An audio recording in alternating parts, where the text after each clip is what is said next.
All right, welcome everybody to the second episode of Sam Rose and Friends. I'm here with one of my best friends, Reese. Reese is in New York City, and he's been Yep, one and only. welcome, Reese.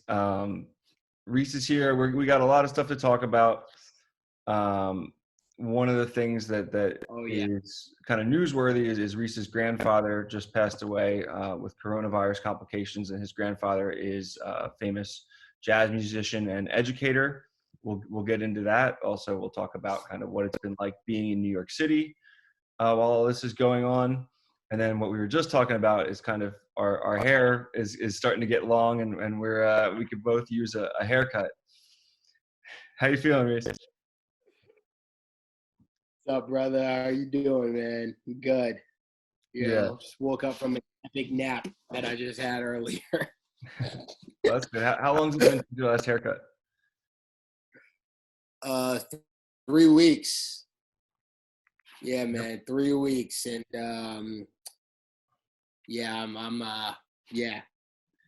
It's been a while since it was this long. It's been a while. Yeah, mine's getting to that it's about to be that awkward in between short hair and long hair phase, which is I'll look like a Beatle for a while, but like, not like a good Beatle. I'll look like Ringo. So I guess like not, I don't want to get into like the more serious, like how you're doing with the deep emotional, lost stuff, but more just how you're doing just in a day-to-day sense, how New York City is doing, what's going on. It's I think for people that are outside New York, it's we see a lot of news stories, right? But it's different to live there, I assume. Yeah. It's certain pockets, like from what I've heard, Brooklyn got hit really hard, so it's pretty bad over there. So I've heard that everything is shut down over there. They're like on lockdown essentially, and I'm in Inwood, so I'm on the complete opposite end of the map. And over here, it's not that bad. We're at the very top of Manhattan, right by the cloisters, and everybody out here, like, this is like, it's over here, people are still out here blasting music, hanging outside, just doing what they're doing. So it's like, over here, it's not crazy. I mean, yeah, the stores are still open, certain places are still open, and it's kind of crazy how, like, every place is like, it's like going to Troy on a Saturday night again. Like, there's just lines around the block just to, like, To go where? To go to the grocery store? Go to the store, go to, get food, just anything. There's just lines everywhere, which is kind of weird to see, but, in the times that we're in, it's necessary. They can only allow a few people in at a time, and for their own safety, which I 1000% support. Because they need to do that. So that's something. I think it's interesting because it's I think we've even I used to live there, but we forget how big New York is and how there's different neighborhoods. And so it's interesting for you saying Inwood has a very different experience than Brooklyn, and I'm sure lots of different neighborhoods have their own kind of different feel of what's going on right now. Yeah, like Brooklyn's, from what I've heard, is being hit pretty bad, and then naturally Midtown is like a dead zone because that's a huge part of where everybody in the city is, like, mainly like the tourists and everything, but so those two areas, I heard it's really bad over there. But from like Washington Heights on, it's we're following the rules, we're doing the quarantine thing, but it's not crazy. Got it. There haven't been a lot of from what I've heard, there haven't been a lot of cases or anything in this particular part of the city or anything. I hope it stays that way. That would be good. Yeah, same. It's been, because we're hearing a million things. Some people are saying it's getting better. Some people are saying we're not even through the worst of it.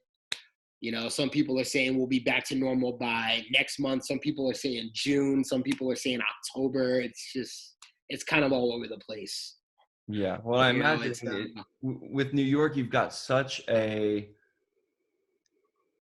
different thing different than almost any other American city, as far as I can think of, because of just the amount of people that are on public transportation all the time, how close everyone is together when they're out in the street. So it's like, you know, other cities you can say, okay, no groups of 250 people for the next 6 months. New York, that's like saying don't walk on the street. Yeah. You know what I mean? I mean, you're in a group of 250 people anytime you walk outside your house. And so This is true. New York's going to have a very unique kind of experience of trying to find its way back to normalcy. I don't know exactly how that's going to work, but I don't think anybody does. Well, there is another fact in that equation that a lot of people are leaving out. Like, yes, New York City is the epicenter of this virus right now. It's the worst here and than anywhere else in the country. And, you know, there are a lot of people out there that are trying to put the blame on New York City residents, saying that, you know, they're not paying attention. They don't care. They're not taking this seriously. One fact that they're conveniently leaving out is the fact that we are New York City. Everybody and their mother comes here. So the reason why it got so bad here was because so many infected people came here and, you know, did what they did here in this city and then left, and then just essentially left us to, you know, deal with the aftermath of them infecting everybody. Yep. And that's one of the reasons why it got so bad here. And yeah, I think that makes perfect sense. I think also, you know, what I'm saying is, like, dude, if people had it and didn't know that they had it on the subway, and that stuff's spreading, and people walking on the street, I mean, you're just around people all the time in New York. And so it's almost, I don't know how, yeah. You know, yes, could things have been done probably a bit differently? Yes, but it's in New York, it's like there's just so many people all the time. I don't see how you could really get ahead of it. Oh yeah.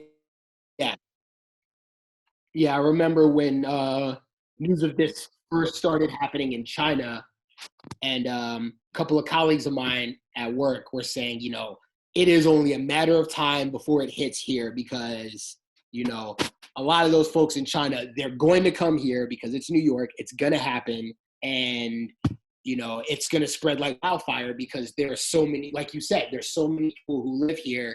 There's so many people that are just so compacted on top of each other that there's just no way it can't not spread like that. Right. And, you know, I didn't really believe them at first. I was like, you know what? Yeah, I mean, we're careful. We're adults. We're going to be fine. But then 2 months later, I mean, hell, the entire city shut down.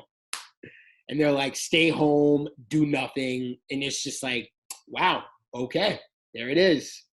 And yeah. It's not even here. It's happening all over the world, man. It's crazy. Yeah. No, it is crazy. I mean, I think with California, obviously we're getting hit, and they think it might have been here earlier than we realized. But there's a big difference between out here, everybody's in their car all the time. It's very spread out. You're not around people the same way you are in New York. Very true. I definitely feel for New York and am concerned, and for Philly, you know, where I'm from, which is a lot more similar to New York, not the same level of people on top of each other, but definitely still, you know, a lot of cause for concern there. But yeah, it's like you said, we got to take it one day at a time, and just you know. Yeah, I mean, the thing about this, the hardest thing to accept about this whole situation, that it is 100% out of our control. Like, you know, there are a lot of people out here who, you know, myself included, who pride themselves on being in control of their own lives and of their own choices and things like that. And as of right now, all of that is just out the window. And that is hard for a lot of people to handle. I mean, even the first couple of weeks, it was hard for me to handle. It's like, you know, I can't go to the gym. I can't do the things that I need to do and like to do to get me through the day. It's just, I got to stay home all day. Like, I'm too much of an extrovert for this kind of life. You know, but then, you know, people close to me started to get sick, and, you know, as you well know, a couple of them passed away. And, you know, my mother was calling me and was telling me that people with pre-existing conditions like myself, you know, I have asthma. This is really, really dangerous for people like us. So, you know, with all of this, I mean, with all of that information, you know, it really gave me a realization of just how dangerous this thing can be. And so, yeah, you know, I kind of just had to dial it back, just like we all had to dial it back. And, you know, it's been an adjustment, but, you know, we're still here. We're still trucking. We're just, you know, it's just one thing. Like I said before, the one thing that's hard about this is that all of this is just out of our control. We just have to take it one day at a time and just do the best that we can to just stay healthy and keep everybody else healthy as well. So, you know, it's this time is really it's really showing people just who really looks out for their fellow man and who's just a selfish asshole.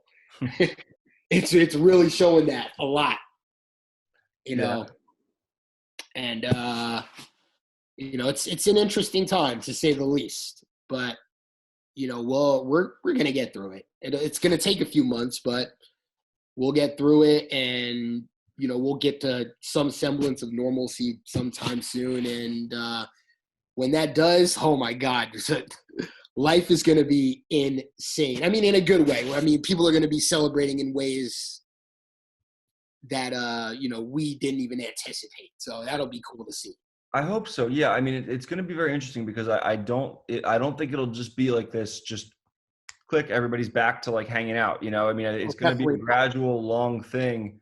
Definitely. But I think that there will be a sense of appreciation. You know, like somebody said to me the other day, well, what's the first thing you'll do? I'm like, I'll go out to eat, right? Like just to be able to be in a restaurant with my family or friends and just enjoy a meal, I'm going to appreciate that so much in a way. You know, it's really a pretty amazing thing. There's something that simple, right? Of just, oh, I can just sit here with family and friends and we can be together and eat together. You know, I think that there's something about that kind of we're hopefully getting back to kind of more of those simple pleasures and appreciating the smaller things in life that at their foundation are the things that really matter, right? And you know, absolutely. The question is how much that'll last and how much our society will actually shift versus more of just a kind of, will this be something that we go through and then kind of move past? Or will it be something that we go through and say, you know what, we need to shift our priorities somewhat. We need to start doing things a bit differently. And what does that look like? And I'm not sure exactly how that's going to go. I certainly have my hopes, but yeah, because yeah, I mean, it's interesting that you say that because that's how I've been feeling too, especially in a place like New York City. Like, I will say, I mean, you've lived here for a long time. You know how crazy and exhausting and just high, like, you know, high stress that this place can be. This quarantine, I think, is the first time in a very long time that New Yorkers have had an opportunity to just genuinely rest and just take a step back and to just chill out for a little bit. And I mean, that's one thing. I mean, yeah, it's what's happening is terrible, no doubt. But I am low key a little bit grateful that I am able to do something like that because this is the first time in years that I felt genuinely rested as a person. Just, you know, it's nice to just be able to do that. You know, basically what everywhere else in the world can do. It's just nice to be able to do that for once. And yeah, it's interesting. So when we get back to some semblance of normalcy, I wonder if, you know, this place will, you know, take something like that into account, you know, whether it'll be a little slower pace. Like, I wonder if people will take their time to actually, you know, do things and, you know, rest and just not be in a rush all of the time. And, you know, I'm also curious as to seeing how people will change with the environment going forward, because, you know, a lot of my friends that are big on the environment and things like that have been telling me that, you know, just the atmosphere in general and just this 1 month has been so much cleaner than it's been in such a long time. And it would be nice to see that tradition Oh, not tradition. Wow, what am I saying? Sorry. It would just be nice to see something like that continue, you know? Yeah. But like you said, um, once the novelty wears off, that's when the real test will begin. Like, are people going to actually take these changes into account, or are they just going to go back to what they were doing before all of this? And, there's only one way to find out. We just got to wait and see, you know? Yep. No, and So, that's from an environmental perspective, I mean, that to me, I hope that this wakes people up from a climate change perspective, and the way that it was like we knew that global pandemics were likely to happen, not just a risk of happening, but something like this was likely to happen. mm-hmm. A lot of world leaders knew it. The more that articles and stuff that come out about that it was pretty clear that people knew this could happen, and we didn't put in things in place to stop it. Climate change is something we know what's going to happen, right? It's not even like what could happen. It's like we see where things are going. Yeah, it's like we know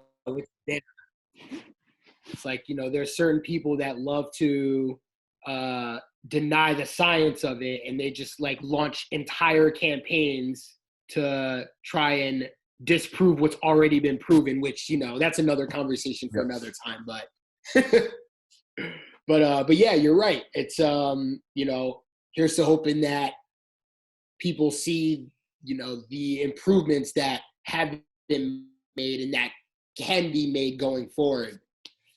And we'll just have to wait and see. We'll have to see. Yeah. But hopefully it's a wake up call. You see, I got my Tar Heel cup here. Hey, there it is. Okay, so transitioning a little bit, you work for Apple, and Apple, I saw a thing that they decided to donate 1 million. They're going to do 1 million face shields a week, is what they're hoping to do for protective equipment for first responders, healthcare workers. Was that like a big deal within the company? Did you hear about that? So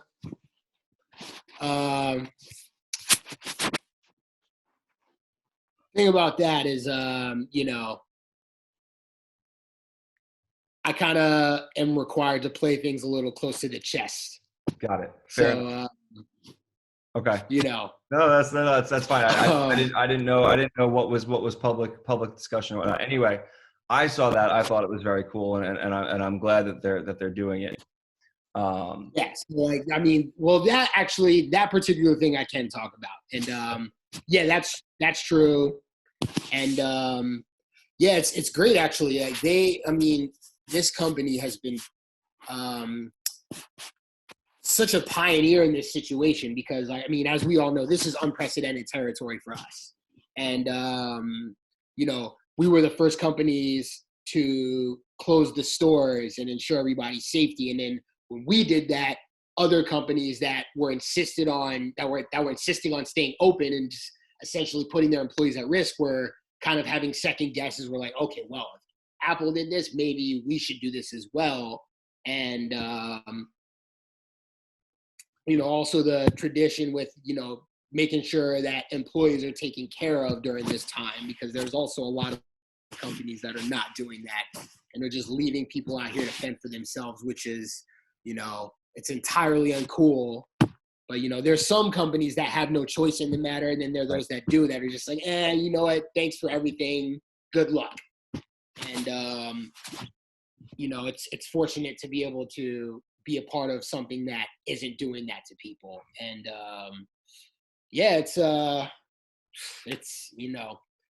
it's nice to just see them. It's just nice to see Apple just doing what they can to try to help others in this situation, and not just essentially looking out for themselves. It speaks volumes. I've always wanted to be a part of an organization that looks out for other people, and seems like I am, and it feels good. It feels nice to be a part of that. Well, that's great, and I doubt Tim Cook's going to see this, but I hope that they know that their employees are feeling that way. That stuff's really important, and I certainly the company I work for, Clio, I definitely feel like I've really appreciated their response to it. And it definitely, especially because we live in a country where the support networks for average people from healthcare standpoint and financial standpoint, like those things don't exist the way that they do in a lot of other, first world nations. And so you're almost like, if your employer doesn't have your back, you're in a lot of trouble. And I think that's a terrible thing. That shouldn't be the system, right? Shouldn't be that if you don't have work, that you're totally screwed. But it's also, it really makes you appreciate, when you do have a company that has your back. It definitely means a lot in times like this. Further on with Apple, you posted a photo of Tim Cook making a statement about your grandfather. Let me see if I can find what he said. Yeah, it was. So it was actually one of my leaders one of my leaders who actually sent it to me. Got it. Actually, no, it wasn't my leader. It was actually a good friend, my good friend who actually got me the job there. He's the one who sent it to me, actually. Got it. So he said Ellis Marsalis was a true legend. In his music, his passion for New Orleans, and his steadfast dedication to education, he showed us all the power of community. He'll be missed dearly. My thoughts are with his sons who carry on his legacy, and also his grandchildren. So before we get into your grandfather, what did it mean to kind of have, the CEO of your company and I mean, one of the world's, most influential companies, like he's talking about your grandpa. Yeah, it was, I mean, honestly, it was cool, but this might sound a little, but I mean, it's the truth. I felt normal because, I mean, I'm used to that happening. It's been, there've been lots of influential people complimenting my relatives since I was born. So, I mean, it's, I'm proud of them. I always will be proud of them. They, it's nice to be in a family full of people that change the world through music and through education. It's nice to be a part of that. And when he wrote that, I mean, it was moving. It was very great to see. But at the same time, I also got that message the day after his passing, so I wasn't even thinking about it at the time, to be honest. Right. No, I thought about it. But, yeah, it was great. So my aunt Kea was she told me this story. She told me the story about when my grandfather and Tim Cook were hanging out, and it was it's awesome, and it's a huge testament to who my grandfather was. So he built this education center in New Orleans named after him. It's called the Ellis Marsalis Center for Music. And I remember I wasn't there, so apparently Tim Cook was there, and he was going to donate a bunch of computers to the center. And apparently there was some sort of festival going on over there, and my younger cousin Evangeline was doing a performance, and my grandfather was there just getting ready to watch her perform. And I guess whoever came up to him and said, sir, Mr. Marsalis, sir, Tim Cook is here to see you. Tim Cook is here. And, everybody, it's Tim Cook. So everybody's like, losing their minds. They're just like, oh my God, Tim Cook's here. Oh my God, this is amazing. My grandfather looks at him and says, oh, he's here? Okay, cool. Look, my granddaughter is about to do a performance. So I'm going to watch her and then I'll go over there. So tell Tim to give me a few minutes. And they were just like, okay. So he watched my grandfather perform, and then he went and met with Tim Cook.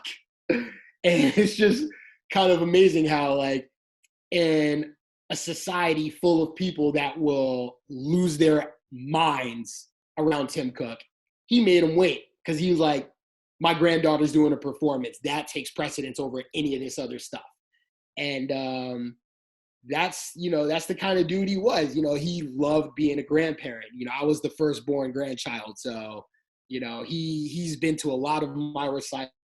recitals. He's been to a lot of my baseball games, and he was there for a lot of things throughout my childhood. And he did the same with my other cousins. And, those are the memories that we're going to hold dear to our hearts. And, that's the type of person, people look at my grandfather and they see, the music, the awards, the albums, the TV appearances and all that. We just see our grandpa, this is the guy who would make us breakfast in the mornings and would,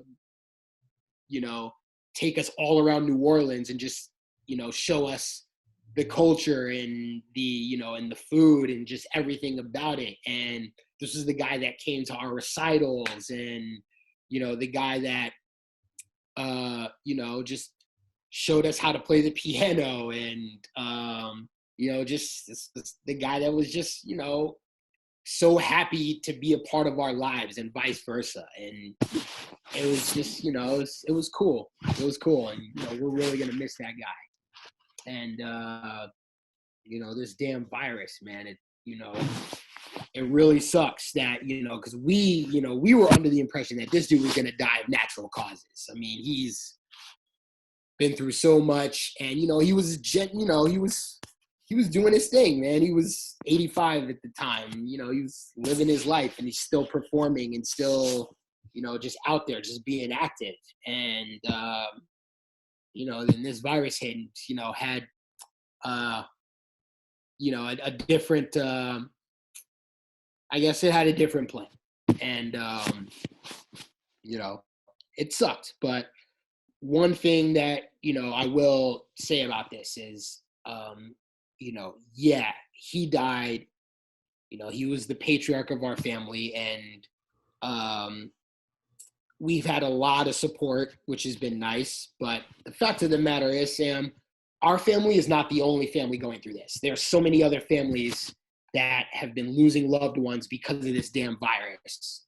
And, it's like, one thing that I'm really trying to implore to people in general is that this virus and what's been happening, this transcends social status. It does. So, people love to, mourn my grandfather, but then just don't want to mourn the other people that are dying of this virus. And I'm like, I feel what you're doing, but you know what? That's not going to fly because, not one death is more hurtful than the other. Like, all of this shit hurts, man. Like, we have a damn pandemic going around and people are dying that have no business dying at the moment. And, families are being torn apart. And what's worse about it is, because of the quarantine, so many of us have to grieve by ourselves. We can't be with our families. We can't have funerals for our loved ones. We can't give them proper send-offs. And we just so many of us just need, we just need a hug, dude. We lost somebody very dear to us. We just need a hug, and we can't even get that because, of what's going on. And we understand it, but it's still very frustrating. Because having to deal with the loss of a loved one it's not easy. I mean, I'm sure everybody has had to deal with that at least once in their life. And, when you don't have somebody to help you get through it, it makes it a little bit more difficult. It's just does. And so, yeah, that's kind of what's been happening the past couple of weeks is but there is a weird form of solidarity within it as well, because, one thing that I have been doing, which has been helping tremendously, is that I haven't been internalizing any of this. I haven't been holding it in or anything. And I was just vocal about it. I was like, look, my grandfather passed away. I'm sad. And I'm not, I'm okay. But brother's a little hurt right now, And I've been kind of surprised with how many people that have reached out to me and they were like, look, man, I lost a loved one also, and to this virus, and, this shit is not easy because we just want to be with our people and we can't. And, so all of us who are unfortunately unfortunately are in that category, we've kind of just been helping each other just get through it, which has been really, it's been really, there is some sort, it's nice in a way, all things considered, it is a very nice thing to be able to do during this time, And sorry, rambling over. No, it was I'm very thankful that you shared all that. I think it was a lot of the things that I was going to ask you about, and so it's cool that we just kind of went there. I think I'm unpacking it all in my head, right? I'm thinking, okay, what's where should we kind of dig in first? I think what you're talking about with the piece about man, I'm the willing grief. to talk about it. Yeah, well, no, I think that talking about the grief part, right? Like grief, it's one of the most powerful reasons that to be with other people, right? It really is. I mean, that's when we grieve. Some people like to be alone, but most of the time, it's that's why you have funerals. That's why you have these things, is to be hugged and have support. And so this virus, I mean, it is a very kind of unprecedented thing where you can't be with your loved ones when they're in the hospital. You can't be with them when they're dying. Postponing a funeral, not being able to get together with family. I mean, those things, and I'm not saying this just to amplify what you're going through, but this is, for all of us, right? If somebody in my family, no, you're right. That's going to be the reality of it, most likely, unless we start finding out people have immunity. But so it's, and that's a crazy thing, right? To think about, losing the people that matter the most to you, and you can't be there. And yeah, it's wild. It's very wild, and it's not fun, man. It is not fun, and it's just, this last couple of weeks have just been strange, to say the least, because, within an hour of my grandfather passing, it was all over the place. Mm-hmm. It was all over social media. It was on, it was in Time Magazine, the New York Times. It was on TV. It was all over Facebook. And, and I mean, you and I have talked about this as well. It's like, there are a lot of people that, are genuinely in our circle, but then there are also a lot of people that love to use whatever status they think my family has for their own personal shit. Mm-hmm. And like, we experienced a lot of that over the past week. And I mean, I'm not even kidding. Within an hour of him passing away, my cousins and our phones were blowing up. People that we never speak to, ever, we haven't spoken to in years. Like the people that don't give a crap about us, that are not in our circles, they're, blowing our phones up, trying to call us, trying to get our perspective on the situation. And then, and then there were people that were basically taking my grandfather's passing and just using it to get likes on Facebook and Instagram. And were, tagging us in the posts. People that we don't know are just tagging us in all these posts to get likes on Facebook. And it's just, the first couple of days I had to turn my phone off. I told my cousins, I was like, look, I love you guys, but this literally just happened. And, these vultures are not allowing us to, process it.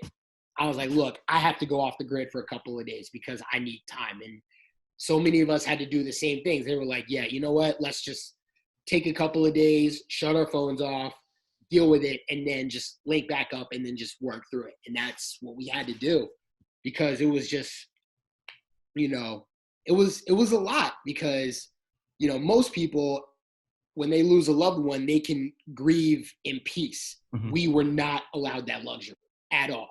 We were not allowed that. And I mean, it was, it was a lot.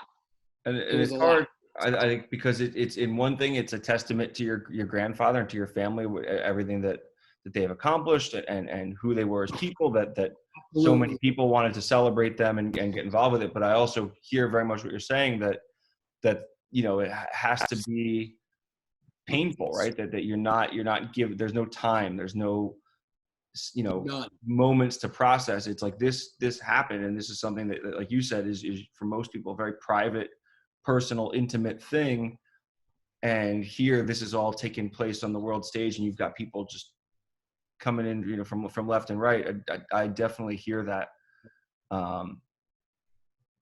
Yeah. And it's, you know, I mean, we knew that we were going to have to deal with that eventually, but it's just still like, you know, I mean, we just had to tell people, we're like, look, we understand, trust me, like, you know, you see this influential person, this was our grandfather. Like, we knew him on a level that you guys didn't.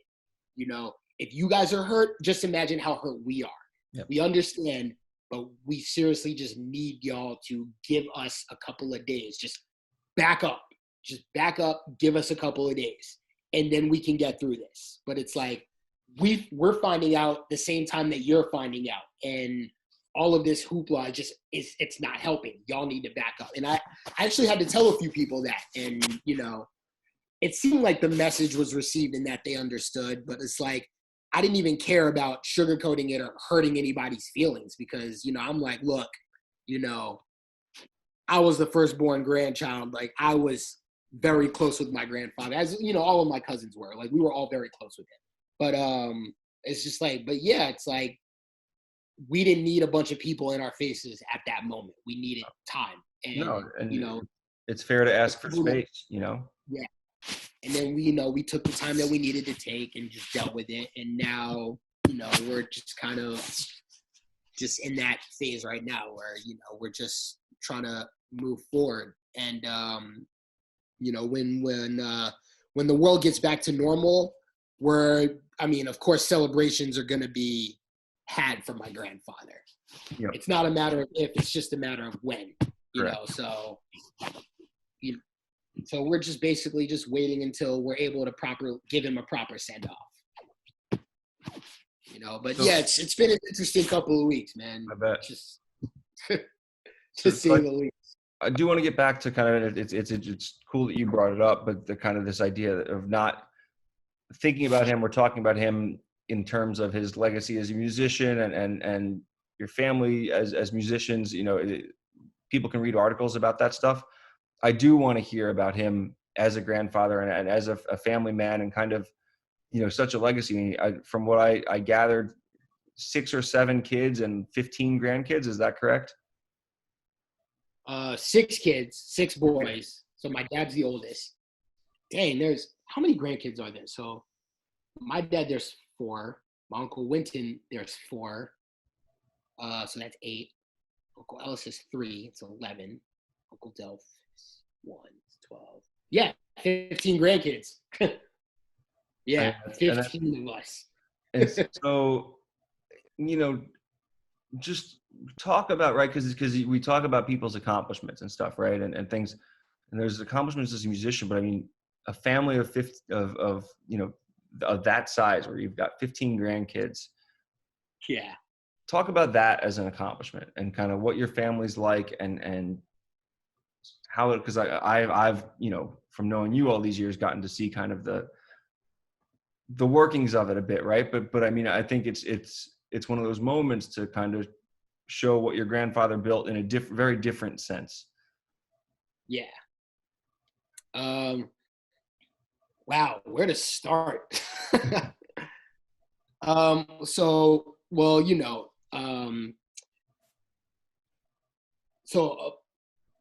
the older half of the cousins, we didn't really live in New Orleans. Like, you know, I was in New York. You know, my sisters are in North Carolina. My other cousins, like, 2 of them are here. One's in LA. Actually, no, 3 of them are here. One's in LA, and then my other 2 cousins are in Baltimore, and then the rest of them are all in New Orleans.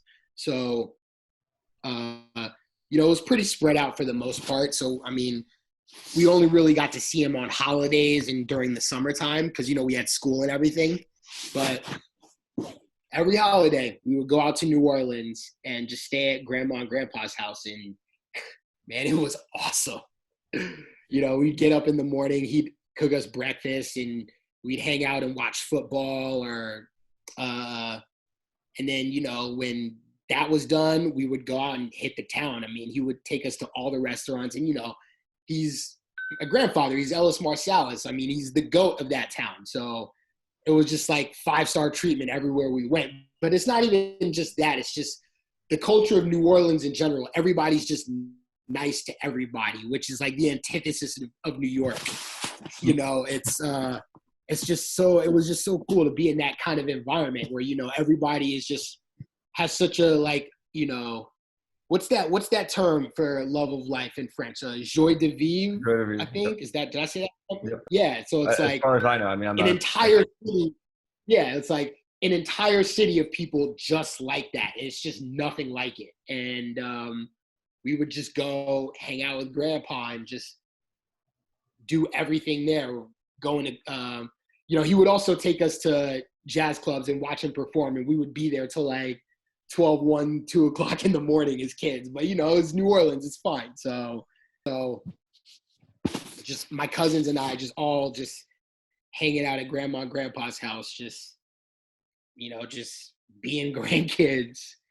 And it was just really cool how, you know, with him, we were able to just learn so much from him in just the most casual settings, which was awesome. You know, there are those who, you know, paid massive amounts of money to go to his classes at Loyola when he was teaching, or would, you know, just do whatever they can to get into his sessions at, you know, at Snug Harbor, or at, you know, his center that he built, or just anywhere in the world when he was out performing. And we were able to just call him up and just do that on, you know, on our own. And, you know, it wasn't until I was older that I really appreciated that. And it was just, you know, he's just such a smart, awesome guy. And he was just so cool. Like, you know, I often joke how, you know, he had that smooth, like low pitched black dude voice that, you know, all the women love. And one of our jokes is I was always trying to get him to teach that to me. I'm like, Grandpa, you got to teach me how to do that voice. And he was just like, nah, man, you don't need to do that. And I'm like, Grandpa, look, I need that voice. Like, teach me how to get that bass. Like, look, I don't know what it is between my mom and my dad, but, you know, I got these high ass vocal cords, and look, that's just not gonna, you know, if you want some great grandkids, that's not gonna help. I need that bass. And he would just bust out laughing. He's just like, nah, man, you don't need to do all that. You don't need all that. I'm just like, all right, man, all right, fine, whatever, if you say so. But like, it's just, you know, just things like that, you know. It was cool, man. Just so many stories that it's just, I mean, I wouldn't need time to think of them all, but well, you know, you've got time. That's one thing you've got right now, and I would encourage you to, you know, whether it's journaling or just kind of just listen things down. While things are fresh, is a great time to kind of do that. So that's something that, you know, in your free time, I'd encourage you to do that. Just write down some memories, write down, you know, because you'll want to have those. You know, those are the things that definitely you look back on. Definitely. That's a so good idea, man. I should definitely do that. As you're dealing with this with your family and having this big family, kind of what's that been like? Because it like we talked about, it's a super weird time because you can't be together, and yet, you know, from my own experience during this, I'm talking to my family as much or more than I usually do. And so kind of how, you know, what's it been like to come together as a family virtually during this time?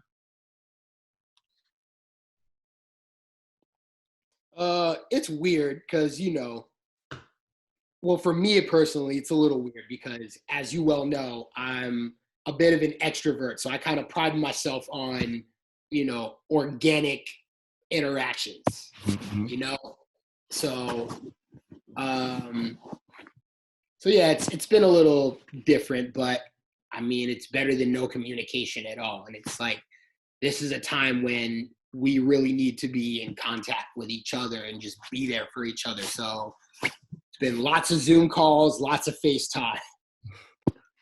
So, you know, it's, I mean, mainly it's just my cousins and I that have been keeping in touch with each other because, like, you know, my dad and my uncles are naturally very heartbroken over this. So we've kind of just been giving them time to just do what they need to do. And, you know, they'll come back to us.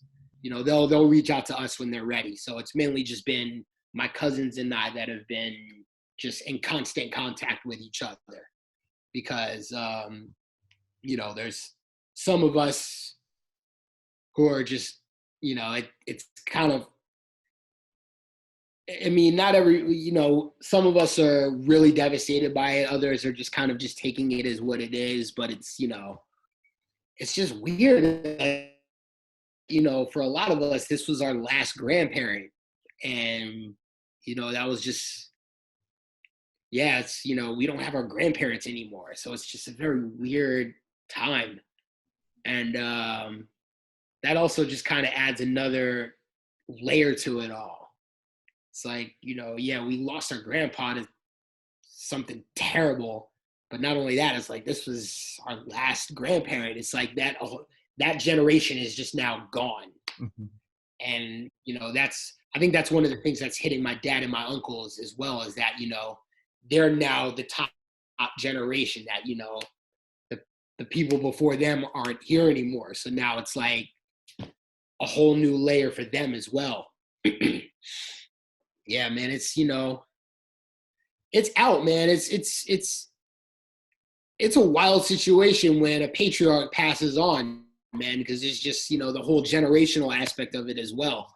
So, you know, there's just a lot of layers that we have to cope with. And, you know, like you said, not being able to do it together just adds another challenge to it. But, you know, life is full of challenges, man. We've gone through the other ones. We'll get through this one as well. Just, you know, we're just handling it as best as we can. No, that's all you can do. That's all we can do. So, you know, to close, and I think this would be, you know, I think like to close on a positive note and on happy notes. If you could share, you know, one thing or a few things that you would want people to know about your grandfather or how to remember your grandfather, what would that be? So I know he gave off that very, you know, very cool laid back demeanor. Grandpa was a massive shit talker. He cracked a lot of jokes. It's just like he and my grandmother would just rip on each other at times, and it was hysterical. I mean, you know, they're a big part of the reason why sense of humor is just so important to me as a person. And it's just like just watching them just crack jokes and just, you know, do what they do. That was, you know, so there is that. He was a very funny dude. He also he loved being a grandfather. He really did. You know, it was, and I mean, there was 15 of us, you know, so there was a lot. And, you know, he just loved being involved with each and every one of us. That was rare. You know, it was very cool. You know, no matter his hectic ass schedule. And, you know, he had a very hectic schedule being given who he was. But, you know, he always just made time to just see how we were all doing. And then, you know, once he got a little older, we kind of took up that mantle and started reaching out to him a lot more. But yeah, it was nice to have that. You know, it's nice to have that. And man, it's just, what else is one thing I really appreciated about him, and another thing that I learned from him in general, is that he was very, very humble. You know, no matter all of his success or fame or anything, he didn't really give a damn about any of that, which was really cool to see. Because, you know, there are a lot of people out here who, you know, as soon as they accomplish something, they're just bragging about themselves hardcore. Like, you know, me. Yes, I'm the best. I'm this, I'm that. Everybody else is worse than me. Not like that at all. He was just like, well, you know, it is what it is. How's it going? How you doing today? And it's just, you know, and that's something that I mean, you've seen me do it.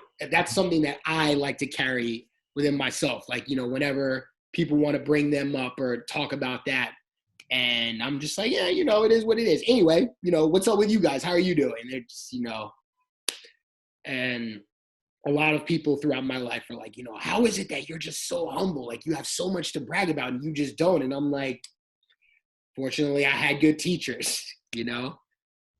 You know, I had a grandfather that, you know, didn't really view that as the important things. He valued, you know, the human connection and, you know, just how other people were feeling. He valued that more than he did his own fame and success. And that's just, you know, that's rare, especially in this world, especially in a place like New York City where, you know, everybody's just so self-centered and just all about themselves. It's just, I mean, I feel really grateful that, you know, I came from you know, that I had a grandfather that taught us that, you know, that was not important. I mean, it's important, I mean, granted, but like, you know, it's not, you know, it doesn't, like, those accomplishments didn't make him, like, he didn't feel like he was better than anybody else because of what he accomplished. And that just, you know, speaks volumes to all of us, which was, you know, that was a huge blessing to see, to say the least. You know, it was really good to see that because, you know, like I said before, that's something that I carry with me as I, you know, navigate adulthood. You know, and it's, yeah, I'm really grateful that he taught me that. Wow. Thank you for sharing that. I think that's a great lesson, and you know, I wish I got to meet him. I think, you know, he sounds like an amazing guy, and I'm glad that he was as part of your life and your family's life for so long. I'm sorry that, you know, that you lost him like this. It's not how you would have liked to have planned it, right? But it's the hand that we're dealt. You know, like I said before, a lot of us have faced this, unfortunately. Like I said before, so many other families are going through that same thing. You know, a couple friend of ours, actually. I mean, I'll tell you after this, but like, you know, I just found out that, you know, this friend lost their dad to the virus 3 days ago. And it's just, man, it's rough, man. Yep. It's rough. Because, you know, like you said, it's like, you know, we're losing our loved ones and we can't even be with, like, you know, they essentially, my grandfather included, all these people essentially died alone in the hospital because we weren't allowed to be with them.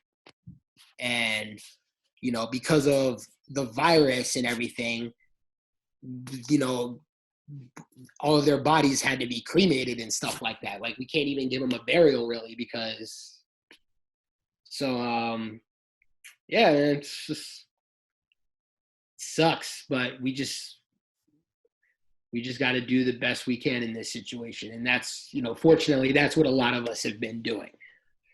Yep. You know, this is easily a situation where people can just give up and say, screw it. And I don't really know many people that are doing that, which is very nice to see.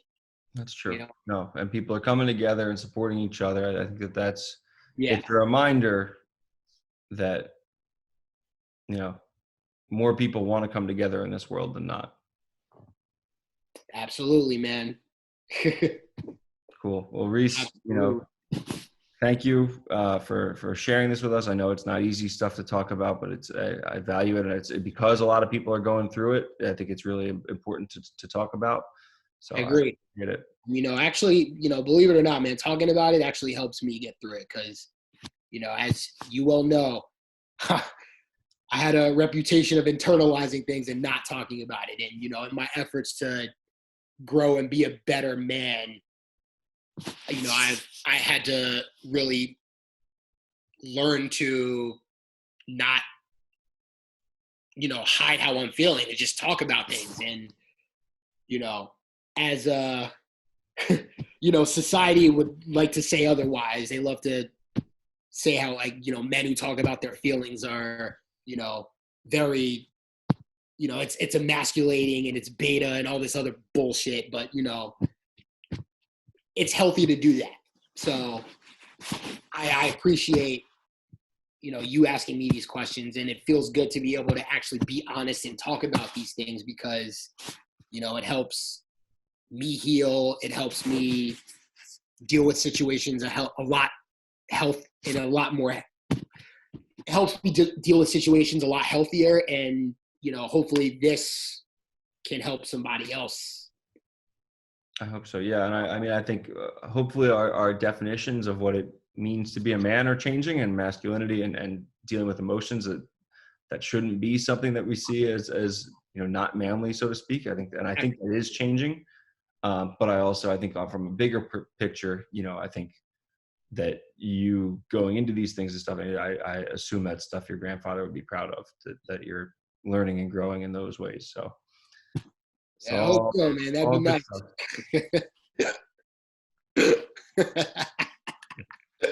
All right, Reese, I'll wrap up this second episode here, but thanks for coming on, and obviously we'll keep talking. Of course, brother. Good to hear from you always, man. Anytime.